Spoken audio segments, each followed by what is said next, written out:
নিউজিল্যান্ডের বিপক্ষে ব্যাট হাতে ইতিহাস গড়লেন কানাডার ওপেনার যুবরাজ শর্মা। ৬৫ বলে ১১০ রানের অনবদ্য এক ইনিংস উপহার দর্শকদের।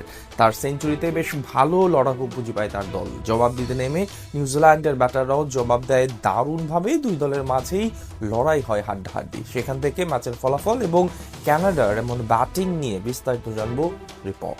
টি-20 ক্রিকেটে যে ছোট দল ও বড় দল বলে কোনো শব্দ নেই, সেটাই যেন প্রমাণ করলেন কানাডার ব্যাটার যুবরাজ শর্মা।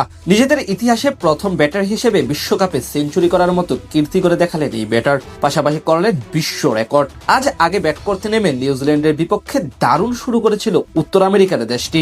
ইনিংসের প্রথম ওভারেই ম্যাট হেনরিকে জোড়া বাউন্ডারি মারেন যুবরাজ। তার সাথে দিলপ্রীত বাজওয়াও ছিলেন অসাধারণ। দুই ব্যাটারের নৈপুণ্যে প্রথম থেকেই ধীরে সুস্থে আগাতে থাকে কানাডার রানের চাকা। ষষ্ঠ ওভারে জিবি নিশামের উপর চড়াও হন যুবরাজ শর্মা। টানা ৩টি ৪ হাঁকানোর পর পয়েন্টের উপর দিয়ে মারেন বিশাল এক ছক্কা। সেই ওভারে আসে ১৮ রান। পাওয়ার প্লে শেষে কানাডার স্কোরবোর্ডে জমা পড়ে বিনা উইকেটে ৫০ রান।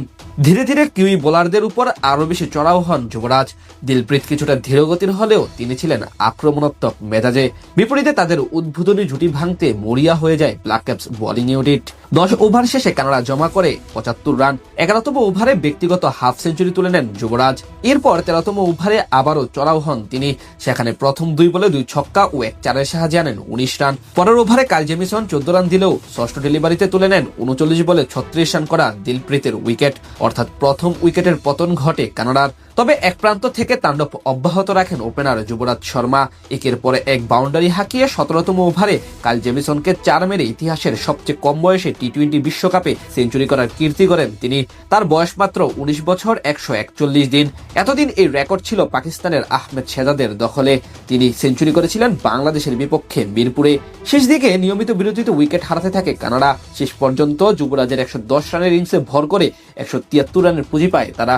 জবাব দিতে নেমে শুরুতেই আক্রমণাত্মক হয়ে ওঠেন কিউই ওপেনার ফিন অ্যালেন।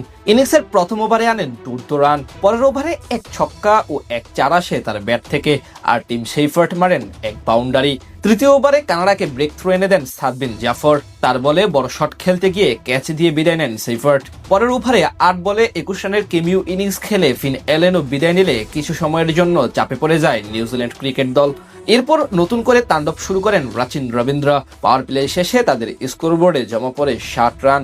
তার সঙ্গে গ্লেন ফিলিপসও ধীরে ধীরে হাত খুলে খেলতে থাকেন। সপ্তম ওভারে আসে আরো ১৩ রান। শেষ ১০ ওভারে নিউজিল্যান্ডের প্রয়োজন ছিল কেবল ৬৮ রান। ১১তম ওভারে আঞ্চ প্যাটেলের উপর চড়াও হন ফিলিপস। জোড়া ছক্কা হাঁকিয়ে তুলে নেন মাত্র ২২ বলে হাফ সেঞ্চুরি।